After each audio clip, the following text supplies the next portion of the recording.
Hello guys, welcome back to the channel EPC English classes. Have a nice morning to all of you.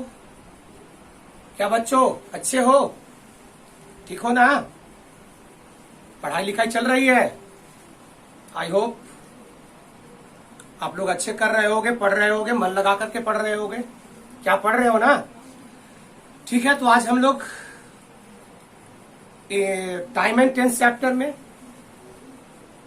तीसरे video के साथ present है.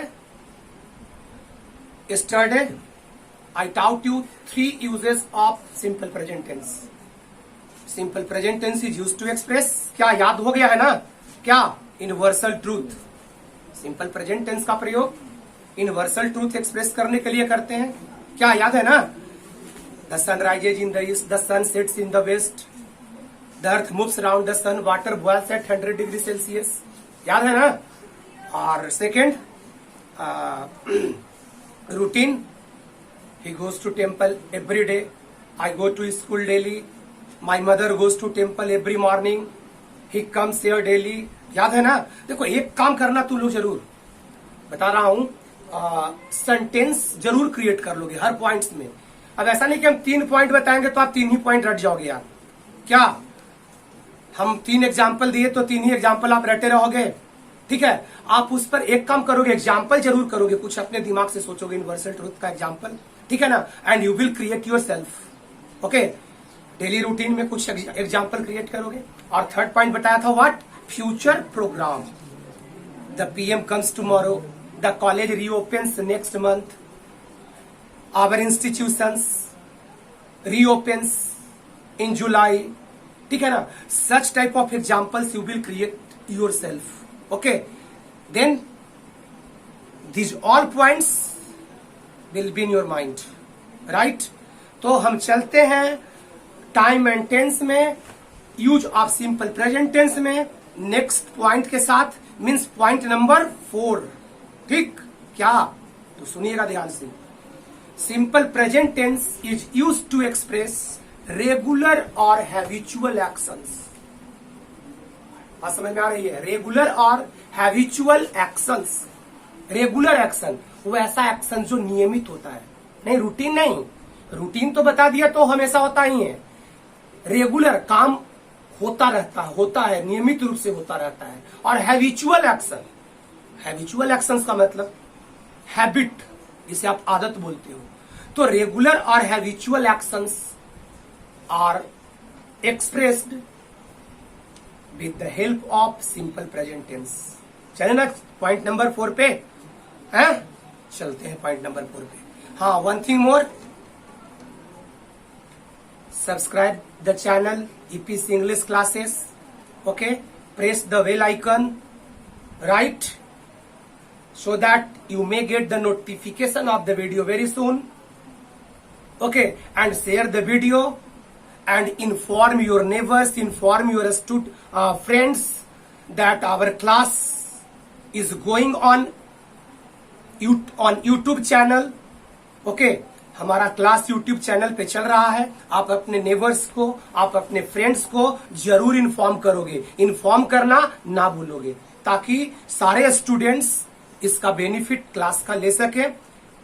Up till now I think that most of the students, they don't know that our class is going on YouTube channel, because time to time some students call me that sir, class is going on or not. So my dear friends, share the video, inform your friends, right, or your neighbors.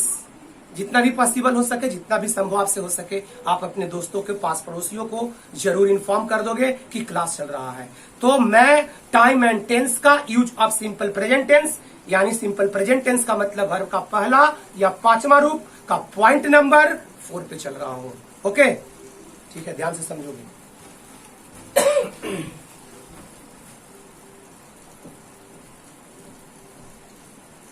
Simple present tense is used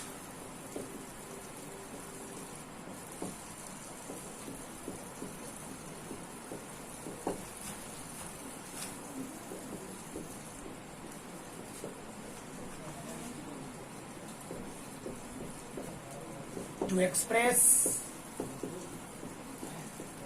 regular or habitual actions. Regular or habitual actions.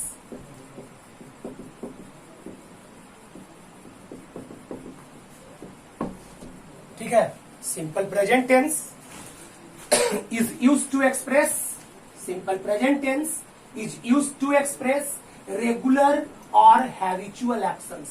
Regular मतलब समझता है ना, नियमित होता है regular का मतलब। Habitual मतलब समझता है ना, हैबिट से बनना है। रेगुलर का मतलब नियमित और हैबिचुअल का मतलब ए हैबिट से बना है, आदत। ठीक है, मतलब जो एक्शंस हमारी आदत को एक्सप्रेस करती है। ठीक है, और जो एक्शंस रेगुलर होता है, नियमित होता है। एक्शंस मतलब समझता है ना, एक्शंस का मतलब काम, कार्य, क्रिया। तो वैसे क्रिया जो नियमित रूप से होता है, कैसे होता है? नियमित रूप से, है ना, रेगुलर होता है। हैबिचुअल, हैबिचुअल मतलब समझ में आता है ना, हमारी आदत वाले एक्शंस, उसको हम लोग सिंपल प्रेजेंट टेंस में एक्सप्रेस करेंगे। यानी सिंपल प्रेजेंट टेंस याद है ना बाबू, कल बताया थे ना, वर्ब का पहला रूप या पांचवा रूप, है ना याद।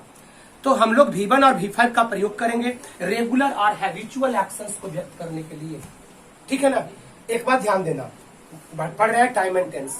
जैसा कि कल मैंने 2 पॉइंट डील किया था, डेली रूटीन या रूटीन, तब बताया था कि उसमें कुछ टाइम लगा रहेगा।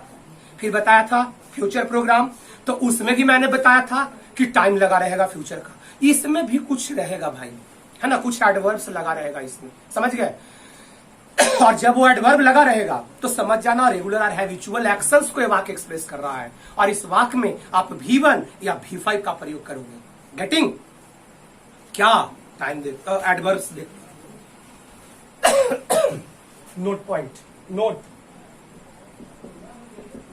ठीक है, देखो ऐसे वाक्य में कुछ एडवर्ब लगा रहेगा। क्या लगा रहेगा? ऑलवेज। ठीक है, ऑलवेज समझता होगा, हमेशा। ऑलवेज का मतलब हमेशा। ठीक, ऑफन लगा रहेगा, ऑफन समझता होगा, समझता है ना, अक्सर या प्रायः। ऑलवेज मतलब हमेशा, ऑफन माने अक्सर या प्रायः। ठीक है, एजुअली। ठीक है, एजुअली, एजुअली का मतलब, इसका मतलब ही वही, अक्सर या प्रायः। हैबिचुअली,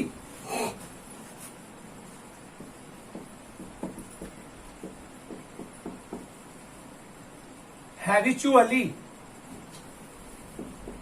हैबिचुअली का मतलब आदतन, हैबिचुअली का मतलब आदतन। समटाइम्स, कभी कभी। ठीक है, समटाइम्स का मतलब कभी कभी। ओकेजनली,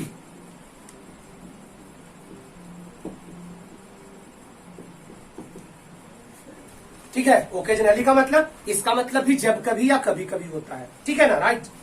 सेल्डम, शायद ही कभी। रेयरली, ठीक है, रेयरली समझते हो ना, इसका मतलब भी एकदम न के बराबर, जब कभी, शायद ही कभी।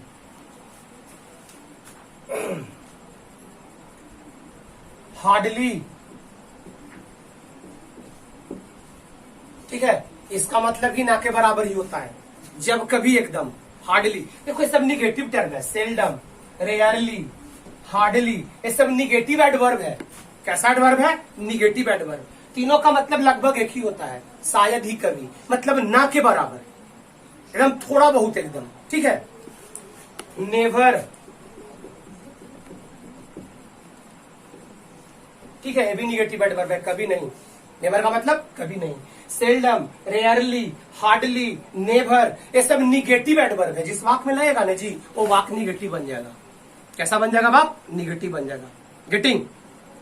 नहीं, जब भी किसी वाक्य में हार्डली का प्रयोग करोगे, रेयरली का प्रयोग करोगे, नेवर का प्रयोग करोगे, सेल्डम का प्रयोग करोगे, तो सारा वाक्य जिस वाक्य में लगा रहेगा वो वाक्य कैसा हो जाएगा? निगेटिव, जिसको मैंने अंडरलाइन किया सिर्फ उसका।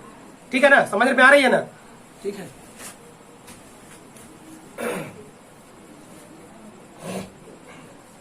रेगुलरली,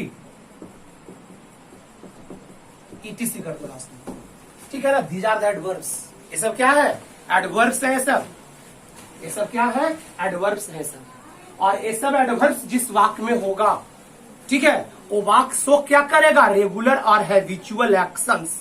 और वैसे वाक्य में किस तरह के वर्ब का प्रयोग करोगे, सिंपल प्रेजेंट टेंस का वर्ब का प्रयोग करोगे, right.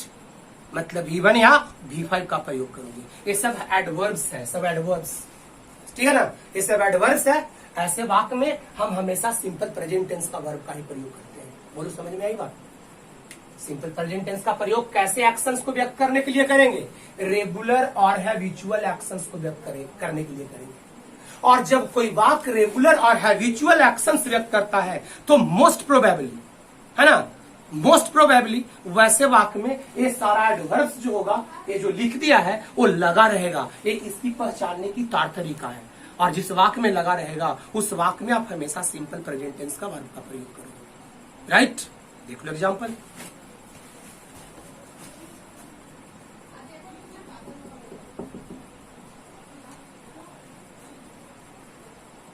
my friend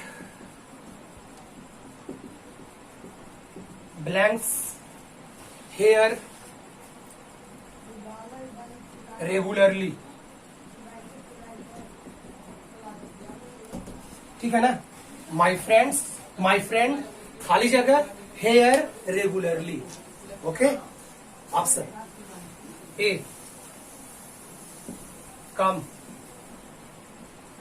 comes, came,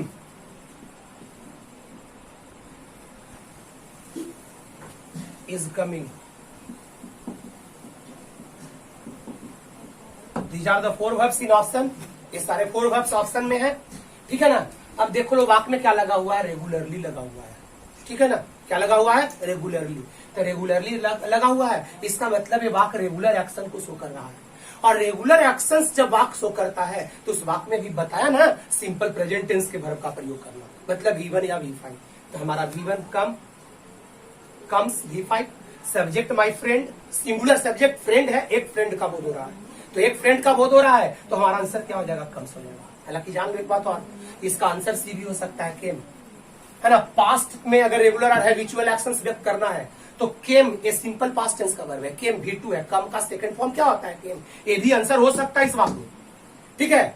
लेकिन देख लो बाबू, जब ये दोनों आंसर सही है इस वाक्य का, ठीक है ना, और ये तो बाद में आने वाली चीज है। लेकिन एक बात जान लीजिए, अगर एक वाक्य का, एक क्वेश्चन का आंसर दो, ठीक है ना, तो जो फर्स्ट ऑप्शन पे आंसर रहेगा वही आपका राइट आंसर होगा, समझ गया। ऐसे इसका आंसर दोनों सही है, कम्स भी सही है, केम भी सही है।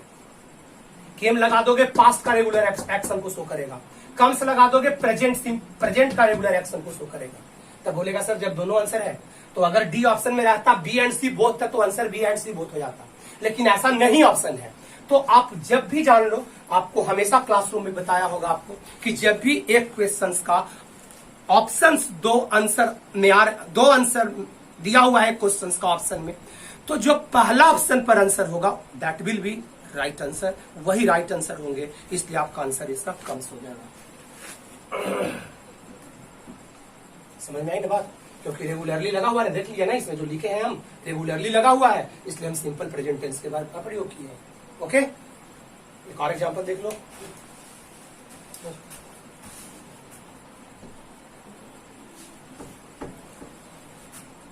सी habitually,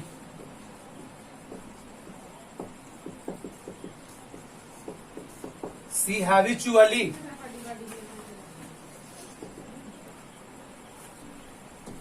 a lie,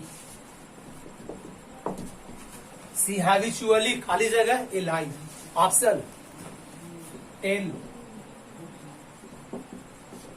is telling, tales,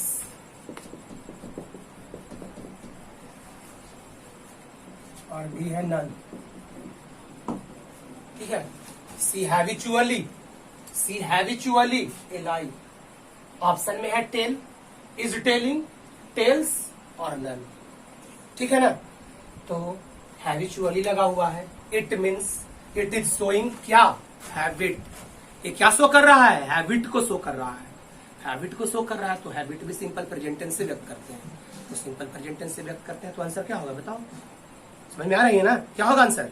सी के साथ क्या लगाओगे? टेल या टेल्स लगाओगे? टेल्स। टेल्स कौन ऑप्शन में है? सी ऑप्शन में। तो हमारा आंसर क्या हो जाएगा? सी हो जाएगा। बोलिए, समझ में आ रही बात ना? सेंटेंस करेक्शन वे में भी दिखाना पड़ेगा, है?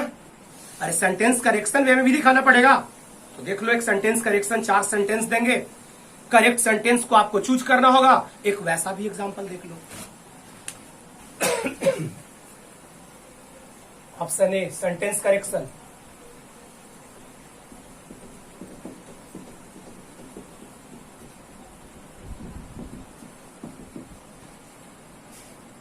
सी has often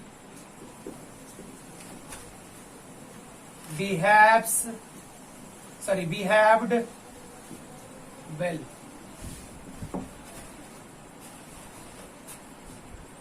She often behaves well.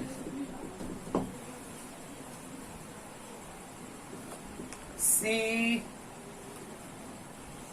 often is behaving well.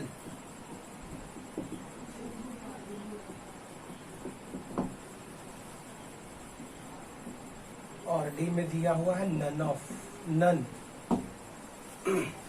She has often behaved well. She often behaves well. She often is behaving well. और लास्ट में है none. तो often लगा हुआ है वाक्य में ना, यानी ये भी रेगुलर एक्शन को शो कर रहा है। वह अक्सर, वह प्रायः अच्छा व्यवहार करता है। तो प्रायः अच्छा व्यवहार करता है, तो उसका व्यवहार करना एक तो आदत है उसकी, और अक्सर करता है, प्रायः करता है, मतलब इसका रेगुलर एक्शन है बिहेव अच्छा करने का। तो बिहेव अच्छा करने का रेगुलर एक्शन है, तो सिंपल प्रेजेंट टेंस का वर्ब का प्रयोग होना चाहिए। देख लीजिए, यहाँ पे आपका सिंपल प्रेजेंट टेंस का वर्ब लगा हुआ है। इसमें तो प्रेजेंट कंटिन्यूअस है, इसमें प्रेजेंट परफेक्ट है, इसलिए हमारा आंसर क्या हो जाएगा? सी। समझ में आया? आंसर क्या हो गया हमारा? आंसर सी, बी होगा। राइट, आंसर हमारा बी होगा, क्योंकि इन B option simple present tense का वर्ब का प्रयोग किया गया है, इसलिए हमारा आंसर क्या हो जाएगा? बी हो जाएगा। बोलिए, समझ में आई बात? समझ में आया या नहीं समझ में आया? समझ रहे हो ना? ठीक है, तो आते हैं नेक्स्ट पॉइंट पे। ठीक, तो अब चलते हैं पॉइंट नंबर 5 में। चले ना? पॉइंट नंबर 5 देखो, पॉइंट नंबर 5 जो बताने जा रहे हैं, वो कहता है कि mental activity, feeling, emotion simple present tense से व्यक्त किया जाता है। ठीक है, मेंटल एक्टिविटी, मानसिक क्रियाकलाप जिसको कहते हैं, वैसे क्रियाकलाप जो दिमाग से संचालित होता है ना, हमारे दिमाग से डील होती है। और फीलिंग, इमोशन, भावना लगाओ, वैसे क्रियाकलाप, वैसा एक्शन, वैसा वर्ब जो हमारे हार्ट से मैनेज होता है, वैसे वाक्य में भी हम हमेशा सिंपल प्रेजेंट टेंस का वर्ब का प्रयोग करेंगे, है ना। मेंटल एक्टिविटी और feeling, emotion simple present tense ही व्यक्त करेगा। जैसे समझते हो ना, सोचना, समझना, तो ये सब कहां से संचालित होती है? हमारी दिमाग से। देखो, यहाँ पे वर्ब से समझना पड़ेगा। जब ऑप्शन में ठीक है ना, जब ऑप्शन में मेंटल एक्टिविटी और फीलिंग, इमोशन वाले वर्ब रहेंगे, हम बताएंगे 2, 4, 5 को 7 को बताएंगे। ऐसे ये क्लियरली बहुत ज्यादा स्पष्ट रूप से हम प्रेजेंट कंटिन्यूअस टेंस में आपको बताएंगे इसके बारे में। जो क्रिया दिमाग से संचालित होती है, दिमाग से मैनेज होती है, और जो क्रिया हार्ट से मैनेज होती है ना, उस क्रिया में हमेशा सिंपल प्रेजेंट टेंस के वर्ब का प्रयोग करते हैं। ठीक है ना? तो लिखो, simple present tense is used to express. Point number 5, ठीक है, point number 5, simple present tense is used to express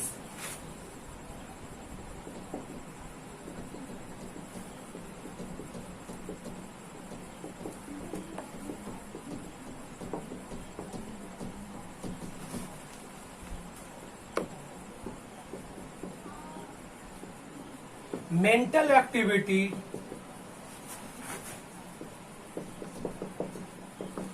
mental activity और फीलिंग, इमोशन, और फीलिंग, इमोशन।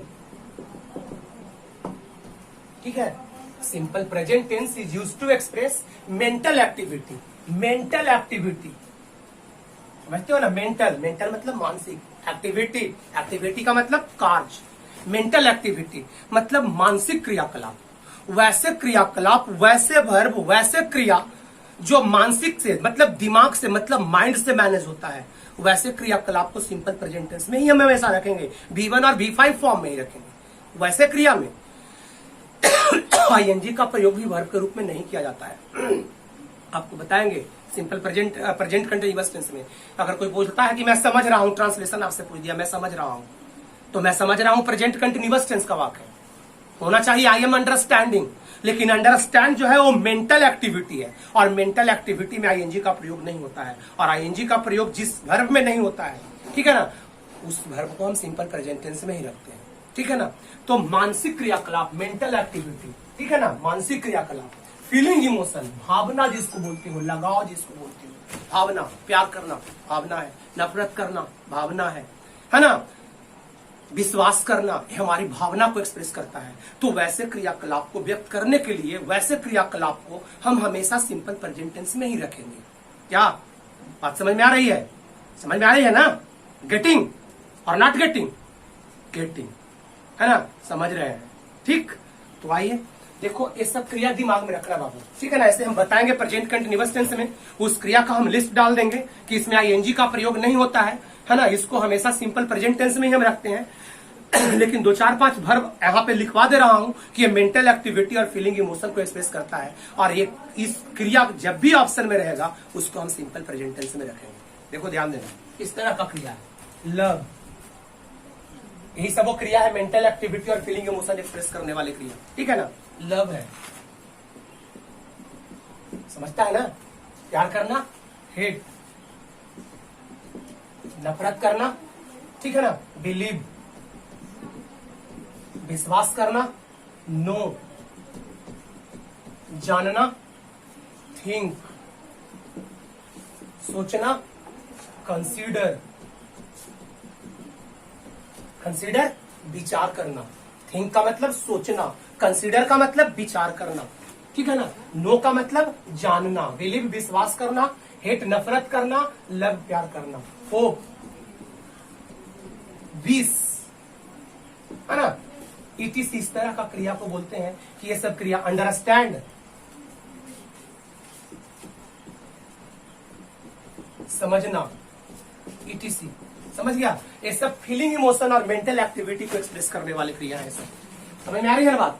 ये सब क्रिया जो है वो मेंटल एक्टिविटी और फीलिंग इमोशन को एक्सप्रेस करता है, और वैसे क्रिया को आप हमेशा किस टेंस में रखोगे? इन सिंपल प्रेजेंट टेंस, यानी वर्ब का पहला या पांचवा रूप में रखेंगे। मतलब you will have to depend upon the option, मतलब आपको किस पे डिपेंड रहना पड़ेगा? ऑप्शन पे डिपेंड रहना पड़ेगा। अगर ऑप्शन में मेंटल एक्टिविटी और फीलिंग इमोशन की क्रिया होंगे, ठीक है ना, तो वो क्रिया सिंपल प्रेजेंट टेंस में ही जाएगा। ऐसे क्रिया में आईएनजी का प्रयोग नहीं होता है। In next class means in present continuous tense I will teach you about it very deeply, right? ध्यान दीजिएगा। वी खाली जगह इन गॉड, ओके, ये एग्जांपल है इसका। ये सब क्रिया है ना, जो फीलिंग इमोशन और मेंटल एक्टिविटी को एक्सप्रेस करता है। एग्जाम्पल में दिया we blanks in God, right? Option believe, believes, are we living,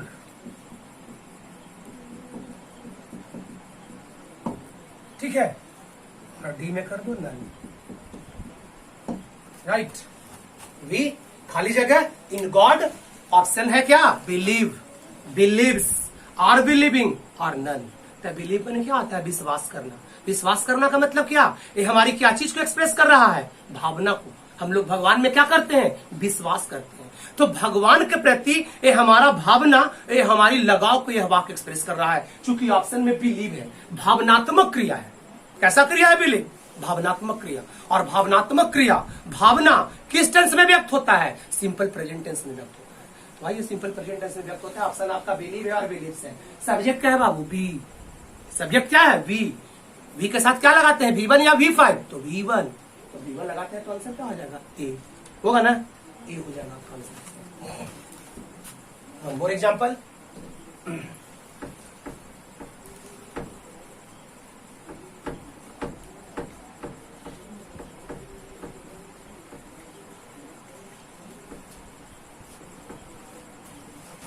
mother blanks her children.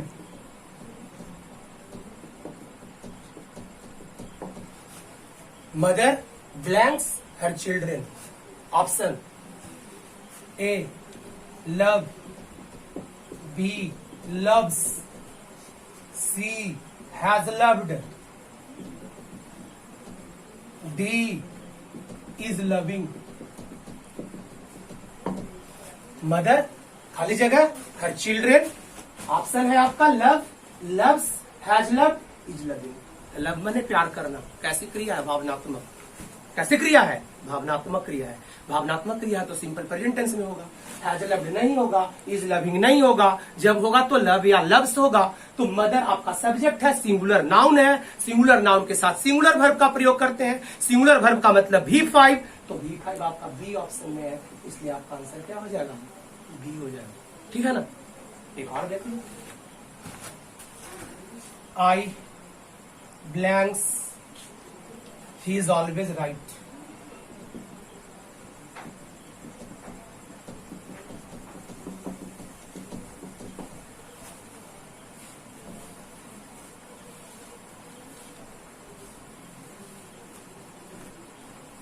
Option है थिंक, ऑप्शन है एम थिंकिंग,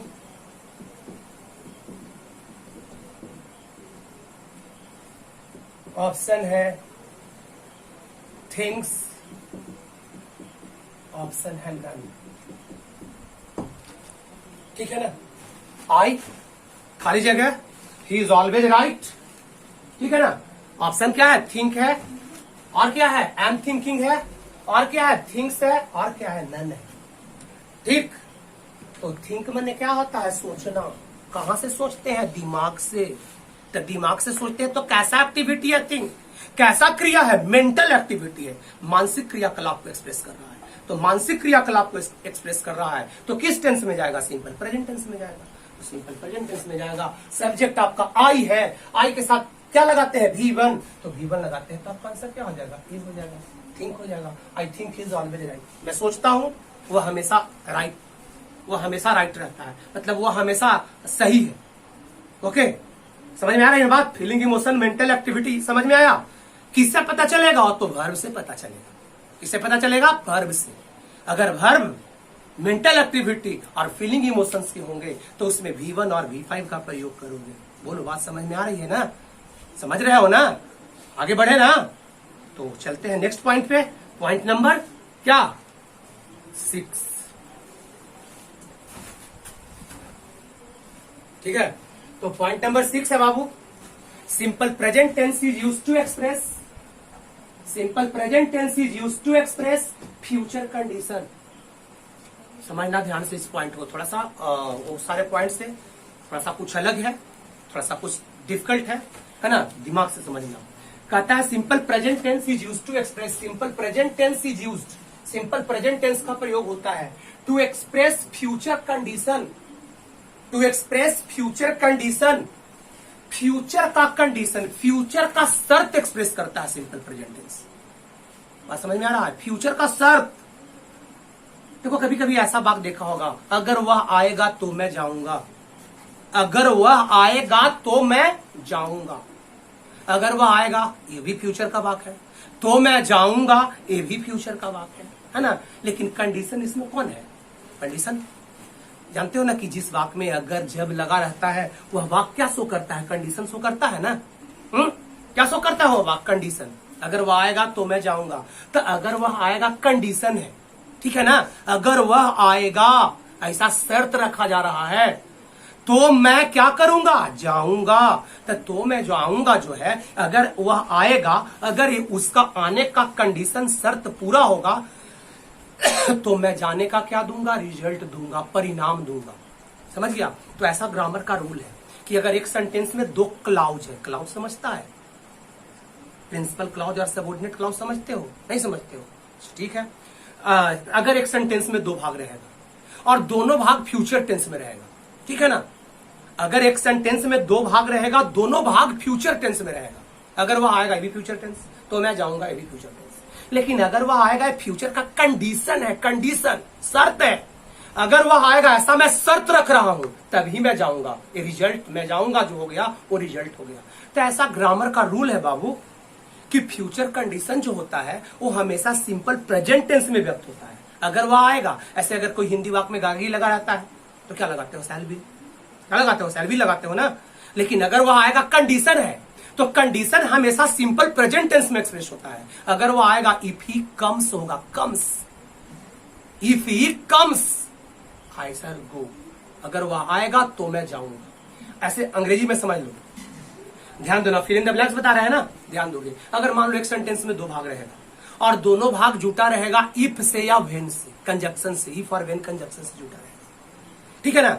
इफ और व्हेन की तरफ अगर खाली जगह होगा और दूसरा तरफ अगर शैल विल प्लस V1 दिया रहेगा तो इफ और व्हेन की तरफ हमेशा सिंपल प्रेजेंट टेंस का वर्ब का प्रयोग करना, V1 या V5 का प्रयोग करना, क्योंकि इफ और व्हेन कंडीशन शो करता है। तो जब भी रिजल्ट में मतलब दूसरे भाग में अगर शैल विल प्लस V1 होगा तो इफ और व्हेन की तरफ निश्चित है कि हम V1 या V5 का प्रयोग करेंगे, ठीक है। बात समझ में आया? क्या एक्सप्रेस करेगा? Future condition.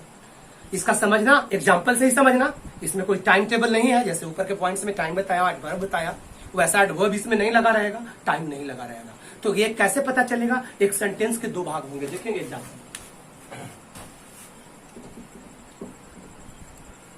इफ ही खाली जगह कॉमा, इसको देन पढ़ेंगे, समझ गया ना। अगर कोई वाक्य इफ से या व्हेन से शुरू होता है ना और उसमें दो भाग होगा तो का अंग्रेजी देन होता है। देन लिखाता नहीं है, बोलते देन है लेकिन देते हैं कॉमा। देन लिख नहीं सकते हो आप, गलत हो जाएगा, ठीक है। समझ में आ रही है ना बात? तो इफ ही खाली जगह कॉमा मतलब ही देन पढ़ना है इसको, देन आई शैल गो।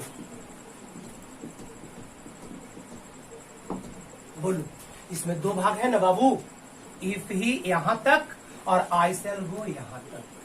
तो ये जो इफ ही है ना बाबू, यही है कंडीशन।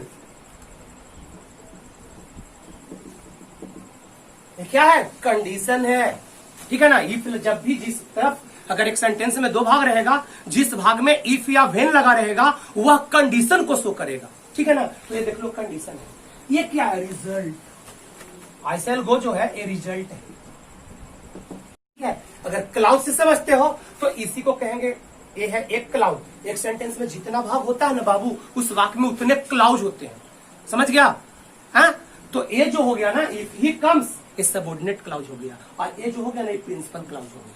उसको छोड़ो ना, ध्यान से इसी तरह से समझना, कंडीशन और रिजल्ट समझना, ठीक है ना। तो इस सेंटेंस में आपको दो पार्ट मिले, दो भाग। इफ ही यहां तक एक भाग, आई शैल गो ये दूसरा भाग। तो इफ जिस तरफ रहेगा वो कंडीशन होगा और दूसरे तरफ रिजल्ट हो गया। तो देख लेना, जब भी इफ और व्हेन से भाग जुटा रहेगा, रिजल्ट की तरफ अगर शैल विल गो लगा रहेगा, शैल विल प्लस V1 लगा रहेगा, तो एकदम निश्चित है कि इफ और व्हेन वाला की तरफ V1 या V5 का ही प्रयोग होगा, ठीक है। बात समझ में आया? रिजल्ट की तरफ इफ वाला कंडीशन, व्हेन वाला कंडीशन, दूसरा का भाग रिजल्ट। अब ऐसा नहीं कि कंडीशन आगे रहेगा रिजल्ट पीछे रहेगा, हम रिजल्ट को भी आगे ला सकते हैं। आई shall go if he comes, पीछे उसको भी रख सकते हैं। तो इफ वाला और व्हेन वाला पार्ट जो होता है वो कंडीशन होता है, ठीक है ना। और अगर रिजल्ट की तरफ शैल या विल प्लस V1 लगा रहेगा तो एकदम कंफर्म है बाबू कि इफ और व्हेन की तरफ V1 और V5 का प्रयोग करेंगे। देख लो ऑप्शन होगा, कम, कम्स, केम, विल कम, चार ऑप्शन, ठीक है ना। यही ऑप्शन है आपका, कम, कम्स, केम, विल कम, ठीक, राइट। तो कंडीशन में simple present tense future condition है, देख लो ना इसका हिंदी करके। अगर वह, इसका मतलब यही होगा, अगर वह ऑप्शन में कम है तो इसका मतलब हुआ अगर वह आएगा, आई शैल गो मैं जाऊंगा। तो अगर वह आएगा एक फ्यूचर का शर्त है, तो फ्यूचर का शर्त है तो सिंपल प्रेजेंट टेंस के वर्ब का प्रयोग करेंगे। तो सिंपल प्रेजेंट टेंस का वर्ब का प्रयोग होगा, मतलब कौन? ही के साथ वर्ब का पांचवा रूप। आपका आंसर क्या आ जाएगा? बी। बोलो समझ में आया नहीं आया? समझ में आया? समझ रहे हो ना? अगर ध्यान से बस यही देखना है कि अगर एक सेंटेंस में दो भाग, जुटा क्या से रहेगा, इफ या व्हेन से, ठीक है ना। अगर इफ और व्हेन के तरफ खाली जगह हो और दूसर का तरफ अगर शैल विल प्लस V1 लगा हुआ हो, देख लो शैल प्लस V1 लगा हुआ है, ठीक है ना, शैल विल प्लस V1 लगा हुआ हो तो निश्चित है इफ और व्हेन के तरफ हम V1 या V5 का प्रयोग करेंगे। राइट, गेटिंग, समझ में आ रहा है ना। एक और एग्जाम्पल देखते हैं।